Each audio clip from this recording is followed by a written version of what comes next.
Paris Olympic में पुरुषों की ट्रायथलॉन स्पर्धा के तैराकी खंड में सीन नदी के पानी की गुणवत्ता के बारे में आशंकाओं के कारण खेल में देरी हुई। आइए समझते हैं कि सीन नदी के प्रदूषण से पेरिस ओलंपिक कैसे प्रभावित हो रहा है। दरअसल भारी बारिश के कारण जल की गुणवत्ता पर नकारात्मक प्रभाव पड़ने की चिंता के कारण आगामी ट्रायथलॉन के लिए 28 जुलाई और 29 जुलाई को अभ्यास दौड़ रद्द कर दी गई थी। हालांकि आयोजक इस उम्मीद में थे कि गर्म तापमान से ई कोली नामक बैक्टीरिया का स्तर कम हो जाएगा, जिससे पुरुषों की ट्रायथलॉन 30 जुलाई को योजनानुसार हो सकेगी। लेकिन अंततः यह दौड़ भी स्थगित कर दी गई।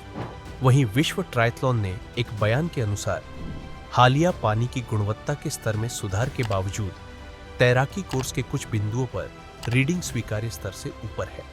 यदि हानिकारक बैक्टीरिया का स्तर बहुत अधिक है तो एथलीटों को जठरांत्र संबंधी बीमारी होने का खतरा हो सकता है। तो यह प्रश्न भी उठना लाजमी है कि आखिर सीन नदी इतनी प्रदूषित कैसे हुई। सीन नदी में प्रदूषण का लंबा इतिहास रहा है, जिसके कारण 1923 से इसके पानी में तैराकी पर प्रतिबंध लगा हुआ है। पेरिस की पुरानी सीवेज प्रणाली इस तरह से डिजाइन की गई है कि वर्षा जल और अपशिष्ट जल एक ही पाइप से बहते हैं। भारी बारिश के दौरान ये पाइप अपनी क्षमता तक पहुंच जाते हैं और ओवरफ्लो हो जाते हैं, जिससे अनुपचारित सीवेज को पहले ट्रीटमेंट प्लांट में जाने के बजाय सीधे सीन नदी में बहा दिया जाता है। इसके अलावा नदी में ई कोली नामक बैक्टीरिया की सांद्रता एक प्रमुख मुद्दा है। मनुष्यों और अन्य जानवरों के मल अपशिष्ट में पाए जाने वाले बैक्टीरिया के कुछ प्रकार गंभीर बीमारी का कारण बन सकते हैं, जिसमें जठरांत्र और मूत्र पथ के संक्रमण शामिल है। ई कोली बैक्टीरिया की सांद्रता के स्तर को CFU में मापा जाता है।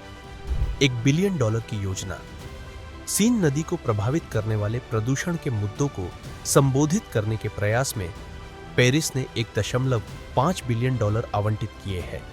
पेरिस द्वारा 2024 ओलंपिक खेलों को सुरक्षित कराने में एक महत्वपूर्ण कारक व्यापक पर्यावरणीय नवीनीकरण के लिए शहर की प्रतिबद्धता थी।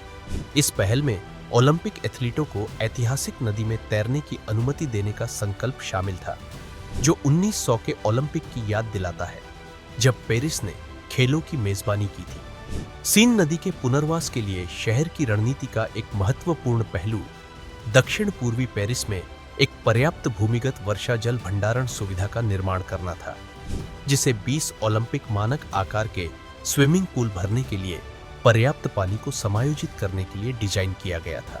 शहरी योजनाकारों ने अनुमान लगाया कि यह सुविधा भारी वर्षा की अवधि के दौरान अपवाह को प्रभावी ढंग से प्रबंधित करेगी। आज का प्रश्न: हाल ही में फ्रांस की सीन नदी में निम्न में से किस बैक्टीरिया के कारण पेरिस ओलंपिक खेल प्रभावित हुए हैं?